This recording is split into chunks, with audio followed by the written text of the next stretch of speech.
Your eyes on the ultimate freedom machine, and that's what I think of these bikes as, the enduro bikes. I just when I was a kid, when I was 15 years old, I had the little brother to this one, the DT175, and rode the wheels off it. There's something about having a bike that's entirely capable of ripping through the sand pits or down the trails or down the railroad tracks and or on the street. I can't think of a more fun, better bike than a big bore enduro. And this one, if you go on to Google and you Google DT400 1975 or go on to YouTube, you'll see we've probably done a dozen of these in the last 10 years, more than anybody else on the internet, that's for sure. So I'm definitely qualified to tell you this one's a diamond. This is low miles, it pulls like a freight train. I'll do a quick riding demo for you. Big bore, 2-stroke power, everything works beautifully on it, and it is a showpiece. It's a bike you could take to a show or roll into the 3rd floor of the museum where it's going to be on display. We're open 7 days a week if you want to come look at it. But original paint on the fuel tank, guys, the bike's 50 years old, okay? The 2025s are coming out. This is the original 50-year-old paint job on the fuel tank and side covers. It's not perfect. It's got a little patina. There's a couple scratches right here, a little beauty mark there, a little scratch here, but it's proof this is the original undestroyed tank. Usually they're dented and rusted and messed up after 50 years. This one survived the ides of time. Let me give you a riding demo because that's the best part of these classic enduro bikes. But check out the chrome on the wheels. The fit and finish of the whole bike is outstanding. You'd be hard pressed to find a better one for sure. Bore 2-stroke, starts real easy.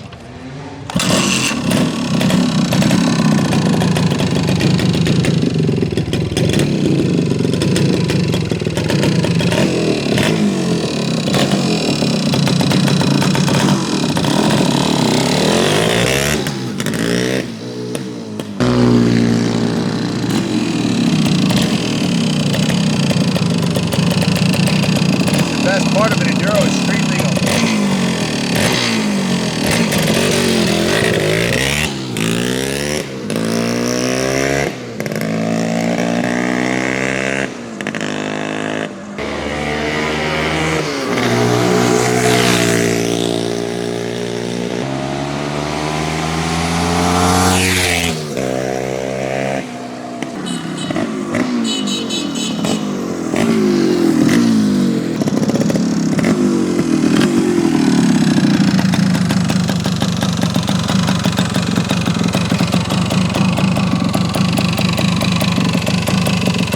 It's a fun bike.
Just occurred to me why there's so few of these that survived the ides of time, especially in this condition with 4,000 miles on it, 4,609 miles. They're a blast to ride. So they got ridden hard, and they weren't worth a lot back in the 70s, so nobody knew this would be a collector's item 50 years later. But most of them were run into the ground. They're left outside. This one, all the engine, the clutch, the transmission, they handle great. These are a brand new set of sticky, nice, soft trials tires, which work phenomenal on the tar. So if you're in an urban environment, you want to zoom around and do figure eights and wheelies and blast around corners and jump off of curves, there's not a better bike. And because they're so good at it, most of them were destroyed. And I was demonstrating coming up and down the driveway here.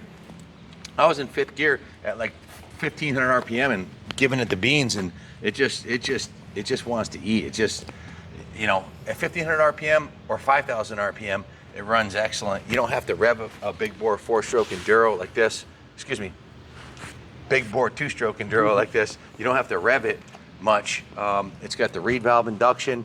This one's an absolute diamond. I've got an extensive work order of what was done to it to bring it to its current pristine mechanical and electrical condition. I'll read that to you. But I mean, let's look at the fit and finish on this thing. This is a diamond. 4,609 miles. I've got a lengthy work order here of what was done to it. Of course, the new tires, front and rear, brand new tires, front and rear with new tubes. It's got a brand new set of chrome correct Enduro handlebars. The forks were completely dismantled and rebuilt with new fork seals and new oil. You can see the fork lowers were polished. The fork uppers are in very good condition for 50 years old, that's for sure. Usually they're super pitted. These on a scale of 1 to 10 are probably a good 7.5 or an 8. A little bit of, a tiny bit of pitting on there, but it's hardly even noticeable. The front brake cable is new. The throttle cable is new. The oil injection and lower throttle cable were replaced. Those two cables alone, just the oil injection and lower throttle, were $140. They were kind of pricey to find an NOS set. Has a new front brake switch. Check out the seat cover on it. Brand new seat cover. Of course, a new battery. New front and back sprockets and chain. The headlight on it is an NOS Yamaha headlight, which is extremely hard to find. NOS stands for new old stock. So this is not a repainted or reconditioned headlight. This is a brand new headlight. That alone was $100 plus shipping. The brakes are redone. It's got new back brakes. It has a brand new air cleaner in it. It's got new grips on it to go with the bars. New spark plug, NGK B9 ES. Of course, went through the whole bike. The fuel tank was cleaned and rinsed. The gas lines are brand new on it. The oil in the transmission and the oil in the injector was replaced. The petcock was rebuilt with new petcock seals. Running VP94 fuel, so you can leave this thing in your barn for 5 years. It'll still run, unlike the ethanol that'll ruin it in 90 days. The frame was repainted on this bike, so previously it was repainted. You can see the swing arm probably looks better than it did new when it came from the factory. It's a gloss black, really well done. The front fender was also repainted. The headlight bucket was repainted, but as I mentioned, the gas tank is original paint. The rear fender and the taillight are original paint, which is remarkable. Again, 50 years old, guys. This fall, the 2025s are coming out. This is 75. This one has the original shocks on it, original wheels, original spokes, everything you'd want on a stunning, classic 2-stroke Enduro. Big bore, fun to ride, just a phenomenal piece. If you have any questions about it, give us a call, 860-454-7024. We can finance this in-house. We can also ship it anywhere in the world for you. Look underneath the seat here. Check this out. The original decal on the original fender is intact. It's not all, they're usually all rusty underneath here. The seat is in remarkably good condition. Just a beautiful, unrestored original that was massaged to perfection, tuned perfectly, and detailed nicely. Needs nothing. It's ready to go. So this one's definitely a diamond. So bid high and bid often. We might get, if we're lucky, we've averaged about one of these a year. We sell 700 to 1,000 bikes on a good year, and we might see one of these, or we might restore one. And when we restore them, it takes a long time. It takes months to gather all the parts. And you know, as far as the cost to do it, it's very, very expensive to do a frame off on a bike like this. You're looking at 60 to 100 hours minimum shop labor, and that adds up quick. This one's didn't need a restoration. It's low miles. So it was just massaged to perfection and tuned beautifully. It's a diamond. Thanks for watching, and God bless America.